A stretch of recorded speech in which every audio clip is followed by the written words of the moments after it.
नमस्कार, मैं स्वाति और आप देख रहे हैं विंध्या टाइम्स। खबर रीवा जिले से है, जहां केंद्रीय स्वास्थ्य मंत्रालय ने चीन के उत्तरी क्षेत्र में एवियन इन्फ्लुएंजा H9N2 के तेजी से फैल रहे मामलों और बच्चों में सांस की बीमारी को लेकर अलर्ट जारी किया है। मंत्रालय ने राज्यों को लिखे पत्र में सभी सरकारी और निजी अस्पतालों में बच्चों में निमोनिया के मामलों का तुरंत पता लगाने का निर्देश दिया है।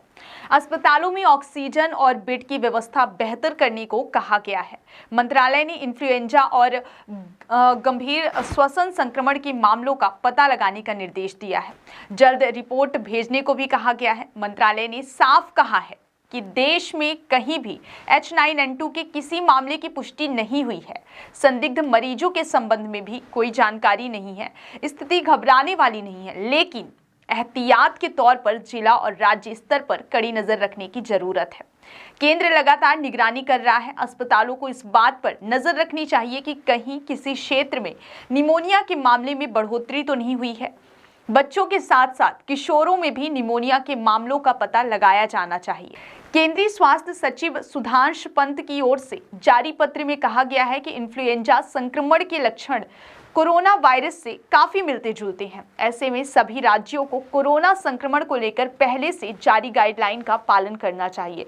उन्होंने राज्यों से एक्शन रिपोर्ट जल्द साझा करने की भी अपील की है। विश्व स्वास्थ्य संगठन ने भारत को भेजे ईमेल में कहा कि चीन में फैले संक्रमण की रोकथाम के तरीके कोरोना जैसे ही हैं। WHO ने चीन से अतिरिक्त जानकारी मांगी है। बताया जा रहा है कि चीन के इसी इलाके से कोरोना वायरस की शुरुआत हुई, जो दुनिया से दूसरे देशों तक पहुंच गया। सर, ये बच्चों में श्वास संबंधी बीमारी के लिए गाइडलाइन जारी हुई है जी। इसके लिए अपने यहाँ क्या तैयारियां की गई हैं? देखिए, ऐसा है कि अभी पिछले दिनों में आपने देखा कि एक चीन में ऐसा न्यूज़ आ रही थी कि जो सांस में तकलीफ के बहुत सारे मामले, बहुत सारे बच्चे और बहुत सारे वहाँ पे पेशेंट्स आए हैं। और पिछली बार पिछले दिनों में हमने कोरोना का एक भयावह स्थिति झेली है। हमारे पूरे देश ने इसको बहुत मजबूती से उसका सामना किया था। और इस सब को देखते हुए सरकार अब कोई भी ढिलाई बरतने के मूड में नहीं है। और ये इसीलिए WHO ने भी और हमारे देश की सरकार ने भी ऐसे गाइडलाइन जारी किए हैं कि हम इस बारे में पूरी सतर्कता बरतें। इसमें कहीं भी ढील देने की जरूरत नहीं है। लेकिन हालांकि अभी पब्लिक को बहुत घबराने की जरूरत नहीं है ना।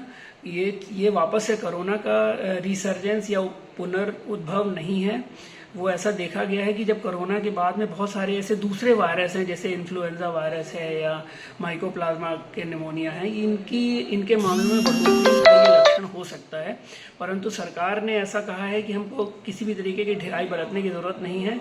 हम अपने हॉस्पिटल में पर्याप्त मात्रा में बेड्स और ऑक्सीजन और निमोनिया के मरीजों से लड़ने की क्षमता बनाए रखें और कहीं भी किसी भी प्रकार की ढिलाई ना करें।